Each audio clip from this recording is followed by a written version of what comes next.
literal, chale con esta gente. Déjeme saludar precisamente a la doctora Leticia Calderón Chelius, experta en asuntos migratorios, investigadora del Instituto Mora, para hablar sin censura de los temas más importantes, de los temas actuales. Doctora, ¿cómo le va? Muy buenos días. Muy bien, Vicente, y bueno, pues que paguen mejor sus impuestos, ¿no? Ya con eso, digamos que la nivelaríamos. Oiga, pues sí, con eso nos daríamos por bien servidos. Antes de entrarle a los temas que traíamos en agenda, doctora, ¿qué piensa de estas declaraciones contundentes del presidente Andrés Manuel López Obrador, que dice, con un mensaje que es un dardo que envenenado políticamente para los del INE? Pues estos fueron los que nunca vieron los sobornos de Odebrecht para la campaña de Enrique Peña Nieto. O sea, básicamente el presidente los desnuda y por eso les duele tanto, ¿no, doctora? Bueno, y la tarjeta rosa que me dices, Vicente, y la campaña, digamos, con un financiamiento que tendría que contabilizársele también a quienes estuvieran en ese momento en el poder, y que la campaña contra López Obrador, esta de el peligro, pero en todos los autobuses, y esto que trataban de ubicarlo con otros personajes impresentables del planeta, ¿no? Yo creo que eso es parte de lo que nos molesta mucho a muchos. No que el árbitro tenga que ser un árbitro, sino que es un árbitro que ha estado cargado en muchas ocasiones en una evidencia pues que ha quedado ya a la luz del día. El mismo Fox lo dijo. O sea, tampoco vamos a decir es que son los supuestos, no los inventos. No, estamos hablando de incluso declaración abierta de un Vicente Fox que en su momento dijo: yo cargué los dados, yo usé todo el poder del Estado para confabular en contra en su momento en esa campaña en la que digamos por una corta diferencia quedó siempre la duda, y siempre creeremos que ahí hubo una necesidad de recontar absolutamente. Entonces, no, Vicente, ni me digas. Creo que eso es parte, y eso es lo que molesta más con el tema del INE. Pero ahí tendría otras opiniones de otros muchos más temas con el INE. Así es. Oiga, doctora, y a ver, se anuncia la detención de Lavalle Mauri, el ex senador del PAN. Se habla de congelar cuentas, se habla de denuncias contra el exgobernador priista de Nuevo León, Rodrigo Medina. Se habla de congelarle las cuentas a tal o cual. Yo pregunto, yo soy muy paciente, pero híjole, también me pregunto si esta estrategia está ayudando o las personas se están cansando, porque quisiéramos ver a estos cabrones, pues no con las cuentas congeladas, sino a todos en el bote, y que podamos finalmente, pues no sé si sea así, pero lo voy a decir desde mis entrañas, celebrar una victoria cuando se sentencie a uno de estos peces gordos de la política mexicana, que quede evidenciada su corrupción. Es que, ¿sabes qué, Vicente? No es un problema de venganza con personajes que han abusado. Esa es una parte que tiene que ver con que esos personajes tienen que rendir cuentas en lo personal. La promesa aquí es desentrañar toda una estructura de corrupción que ha trabajado desde el poder mismo. Entonces, cuando agarran a uno, lo detienen, la señora Rosario Robles, por ejemplo, bueno, está bien que esté detenida y que ya se haga un juicio, que se le declare lo que se le tenga que declarar y que además pague lo que se robó. El punto, y que se quede en la cárcel lo que el crimen que cometió acredite. El asunto aquí, Vicente, es que si no se desentraña toda esa red de corrupción, estructuralmente no hay ningún cambio. Y eso es lo que a mí me preocupa, porque tenemos ya declaraciones de un Emilio Lozoya, bueno, pero desde su cómoda casa, y seguramente nunca será un divino que ya quisiera cualquiera estar pasando la pandemia en esas condiciones. Entonces, eso, y acuérdate que está como muy claro que la culpabilidad del señor y de toda la familia que se confabuló para apoyarlo, y obviamente una cantidad digamos, de funcionarios y de una red que trabajó transnacionalmente.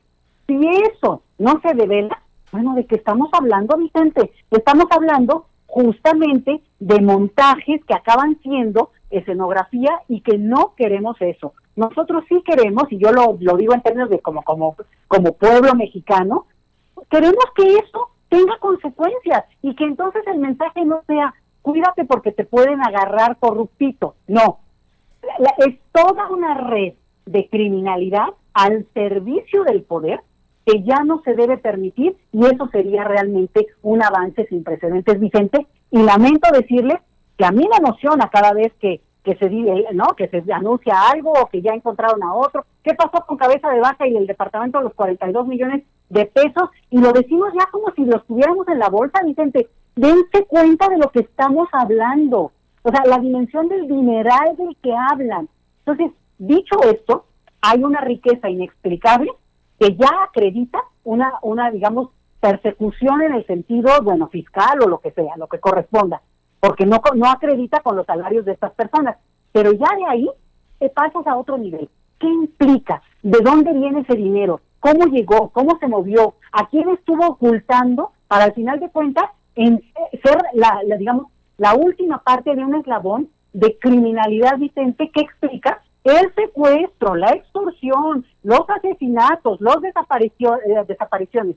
No se les olvide que todo acto de corrupción, Vicente, al final es parte de toda la maquinaria de delincuencia. O sea, somos las víctimas.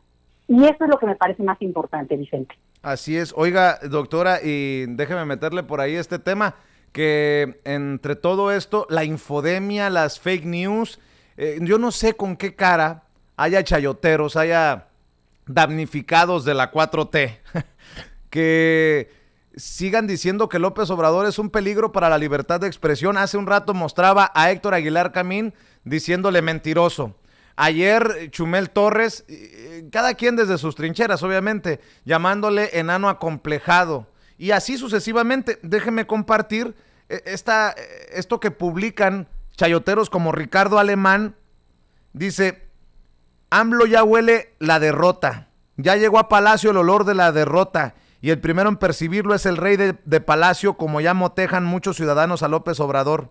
Por eso el pasado lunes 12 de abril el propio presidente dijo, palabras más, palabras menos, que si los opositores le arrebataban a su partido la mayoría en la Cámara de Diputados, no le podrán imponer el presupuesto al presidente porque tiene el poder, el derecho de veto.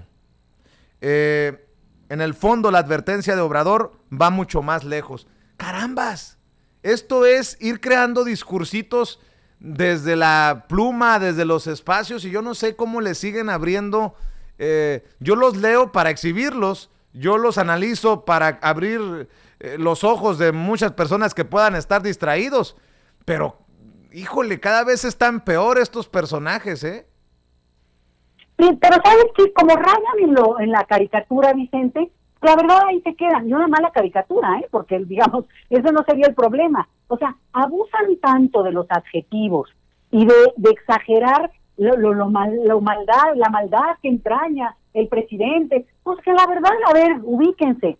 Si es verdad lo que está diciendo López Obrador de que él podría vetar, bueno, pues que eso está en la ley.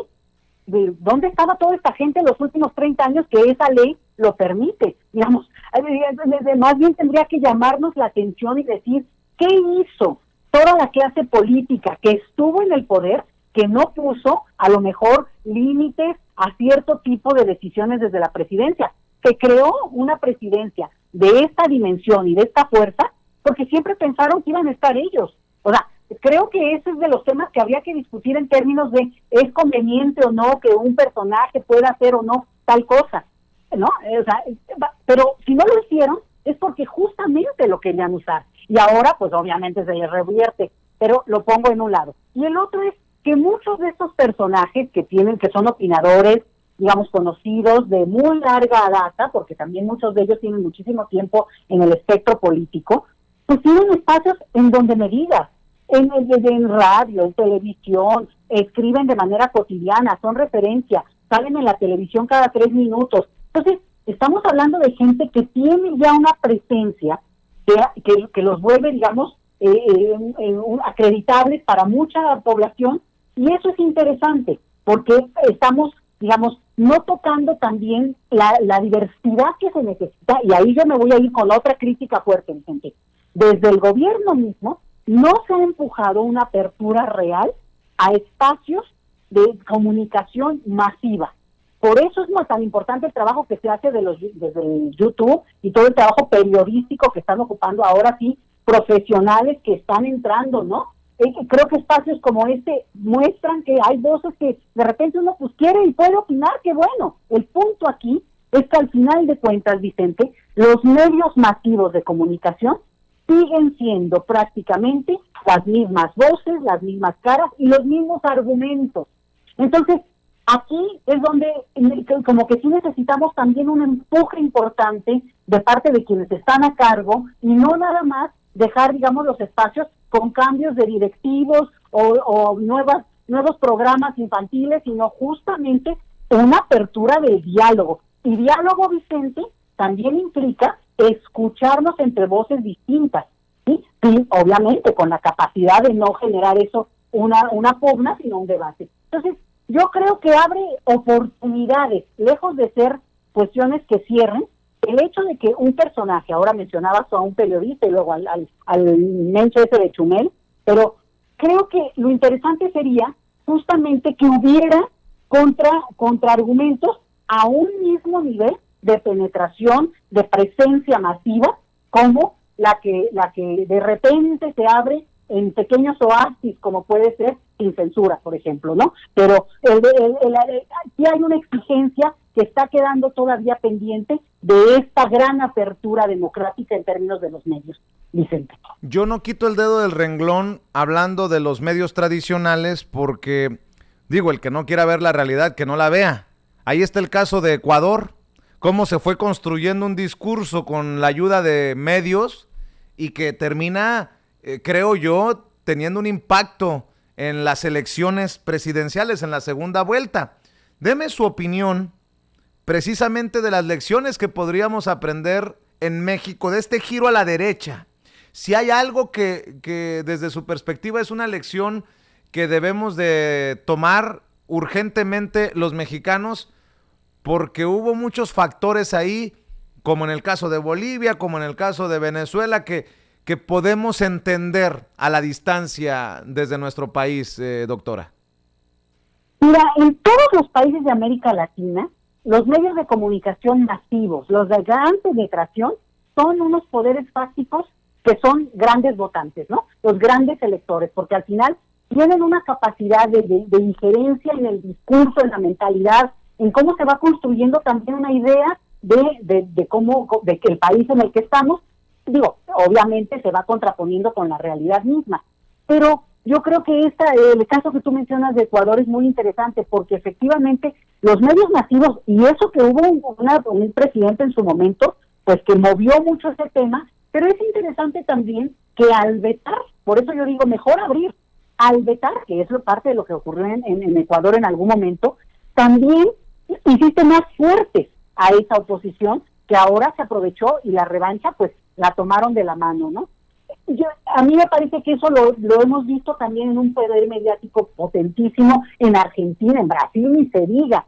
Y esa es la lección que creo que nosotros tenemos que tomar. Es decir, ¿cómo están funcionando? ¿Cuáles son los errores? Tampoco nos vamos a quedar con una idea de que aquí todo va bien, ¿no? A ver, ¿cuáles son los errores? ¿Cuáles son los aliados que se tienen que mantener, que conservar, que consentir, que acariciar, que tratar bien? Porque los aliados importan, Vicente. Y eso es algo de lo que en Ecuador se abandonó también. Hay la clara pugna que se abrió con el candidato, digamos, indígena, Yaco, es muy fuerte porque al final de cuentas él llamó sobre todo a la abstención y un número más de 1 millón de personas que se abstuvieron podrían haber generado una diferencia en términos del resultado final. Entonces, esta también de alguna manera en un punto de desconocer la fuerza de ese candidato, si tú quieres de segunda, de tercera o no, porque no pasó a ellos que tienen segunda vuelta, pero tenía un discurso y al final se compone también